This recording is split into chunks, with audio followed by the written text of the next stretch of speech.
राजीव गांधी अमर है, राजीव गांधी अमर है। राजीव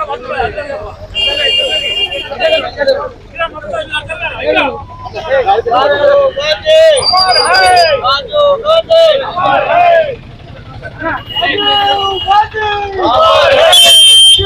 गांधी अमर है, राजीव गांधी।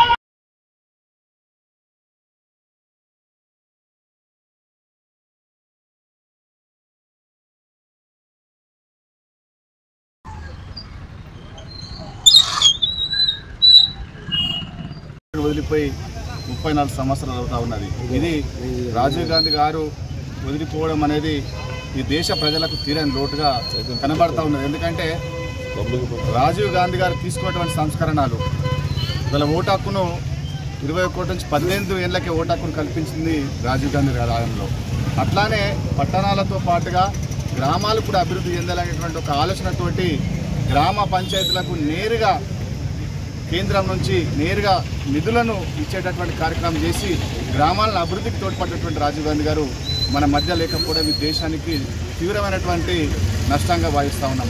అట్లాగే దాంతో పాటుగా ఏదైతే ఐటీని కూడా రాజీవ్ గాంధీ గారి ప్రవేశపెట్టడము, అనేక మంది చదువుకున్న పిల్లలకు ఉద్యోగాలు రావడము, ఇవాళ మనం వాడుతున్నటువంటి మొబైల్ ఫోన్లు కూడా రాజీవ్ గాంధీ గారే ప్రవేశపెట్టి ఇవాళ అనేక రకాల రంగాలలో ఈ దేశాన్ని అభివృద్ధి పదంలో తీసుకుపోయినటువంటి గొప్ప మహానాయకుడు రాజీవ్ గాంధీ గారు. ఆ రాజీవ్ గాంధీ గారు వర్ధంతి సందర్భంగా ఆర్మూర్ పట్టణ కాంగ్రెస్ ఆధ్వర్యంలో ఏర్పాటు చేసిన municipal market committee chairman Saibaba Goud గారు, అట్లాగే మాజీ మున్సిపల్ చైర్మన్లు, పట్టణ కాంగ్రెస్ కార్యకర్తలు అందరూ కూడా ధన్యవాదాలు తెలియజేస్తూ రాష్ట్ర ప్రభుత్వము కాంగ్రెస్ పార్టీ పూర్తిగా రాజీవ్ గాంధీ గారు ఆశయాలు దేనికోసం అయితే ఆయన శ్రమించిండో, దేనికోసం అయితే ఆయన తపన ఉండేనో ఆయన ఆశయాలు నెరవేర్చడం కోసం రాష్ట్ర ప్రభుత్వం ఖచ్చితంగా ఈ అభివృద్ధి పథకాలు తీసుకుపోతుందనే మాట మీద తెలియజేస్తాం. ఆర్మూర్ పట్టణ స్వర్గీయ భారతరత్న మాజీ ప్రధాని రాజీవ్ గాంధీ గారి 34వ వర్ధంతి పురస్కరించుకొని ఆయనకు నివాళులు అర్పించడం జరిగింది. మేమే కాదు, ఈరోజు భారతదేశ ప్రజలందరూ కూడా రాజీవ్ గాంధీ గారిని స్మరించుకోవడం జరుగుతుంది.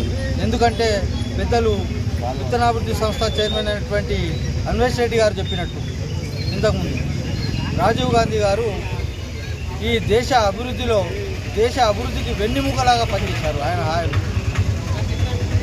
ఈరోజు భారతదేశం అభివృద్ధికి కారణమైనటువంటి ఏదైతే పంచాయతీరాజ్ వ్యవస్థను, గ్రామ పంచాయతీలకు నేరుగా నిధులు ఇచ్చి గ్రామ పంచాయతీ దేశ అభివృద్ధికి పట్టణాలతో పాటు గ్రామాలు పట్టుకొమ్మలు అని చెప్పేసి భావించిన రాజీవ్ గాంధీ గ్రామ పంచాయతీతో పాటు ఈరోజు భారతదేశం సాంకేతిక పరంగా కూడా అంతే అభివృద్ధికి తీసుకుపోవడానికి ఐటీ రంగాన్ని కూడా ప్రపంచంలోనే మన భారతదేశం ఈ స్థాయిలో ఉండడానికి ఒక మూల స్తంభం రాజీవ్ గాంధీ గారు. ఈరోజు ఆయన ఆశయ సాధనలో ఈనాటి తెలంగాణ రాష్ట్ర ప్రభుత్వం, ముఖ్యమంత్రి, మంత్రులు, పిసిసి ప్రెసిడెంట్ అందరూ కూడా ఈరోజు రాజీవ్ గాంధీ గారి ఆశయ సాధనలు ముందుకు తీసుకుపోతూ ఆయనకు ఘనంగా నివాళులు అర్పిస్తున్నటువంటి సందర్భంగా అందరికీ ఈరోజు రాజీవ్ గాంధీ గారి 34వ వర్ధంతి సందర్భంగా ఆయనకు పూలమాలలు వేసి నివాళులు అర్పించడం జరిగింది. ఈ కార్యక్రమంలో విత్తనాభివృద్ధి సంస్థ చైర్మన్ అయినటువంటి అన్వేష్ రెడ్డి గారు, పట్టణ శాఖ అధ్యక్షుడు market committee chairman Saibaba Goud గారు, మాజీ చైర్మన్లు, ఇతర కౌన్సిలర్లు, కాంగ్రెస్ పార్టీ నాయకులు అందరి ఆధ్వర్యంలో నివాళులు అర్పించడం జరిగింది. ఆయన గురించి మా నాయకులు గొప్పగా చెప్పడం జరిగింది. ఆయన భారతదేశాన్ని అన్ని దేశాల సరసన నిలబెట్టడానికి ఆయన శాయశక్తుల ప్రయత్నం చేసిన వ్యక్తి. ఈరోజు మనం మొబైల్ వాడుతున్నామంటే దానికి కర్త కర్మ అప్పటి రాజీవ్ గాంధీ గారే. ఆయన తీసుకున్న నిర్ణయాలు అప్పుడే దేశంలో ఒక చరిత్రాత్మకంగా ఉండేవి. కాబట్టి ఆయన మన మధ్యలో లేకపోవడం చాలా బాధాకరం. ఆయనకు నివాళులు అర్పించి మేము కూడా ధన్యవాదాలు తెలియజేస్తున్నాం.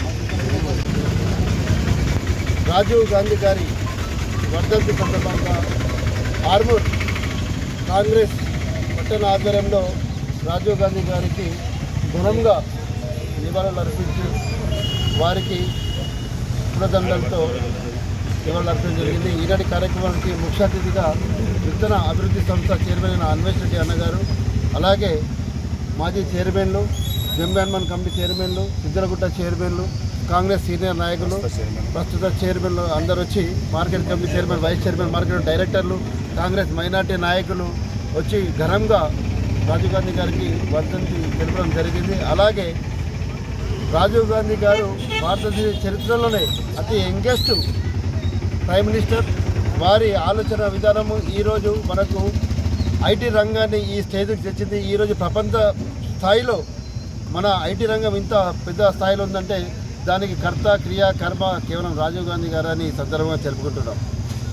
అలాగే వారి ఆలోచన విధానాలకు తెలంగాణ రాష్ట్ర ప్రభుత్వం వారి పేరు మీద రాజు వికాస్ అని నిరుద్యోగులకు 5 లక్షల వరకు సబ్సిడీ ఇచ్చి ఎవరు కూడా నిరుద్యోగులు ఉండద్దు, వారు ఆర్థికంగా ఎదగాలి, వారి ఆర్థిక ఎదుగుదలనే దేశానికి గొప్పదని మంచి ఆలోచనతో ఇక్కడ లేని విధంగా రేవంత్ అన్న గారి నాయకత్వంలో, మహేష్ కుమార్ గౌడ్ గారి నాయకత్వంలో ఈరోజు తెలంగాణ ప్రభుత్వం రాజు యువకిషోర్ ద్వారా 5 లక్షల రూపాయలు ఇచ్చి, అలాగే ఇందిరమ్మ ఇల్లు ఈరోజు చూస్తున్నాం. గత 10 సంవత్సరాలుగా డబుల్ బెడ్రూమ్, ట్రిపుల్ బెడ్రూమ్ అని ఎంతో నమ్మించి ఒక్క బెడ్రూమ్ కాదు, ఒక ఇటుక కూడా ఇవ్వలేని పరిస్థితి మనం చూస్తున్నాము.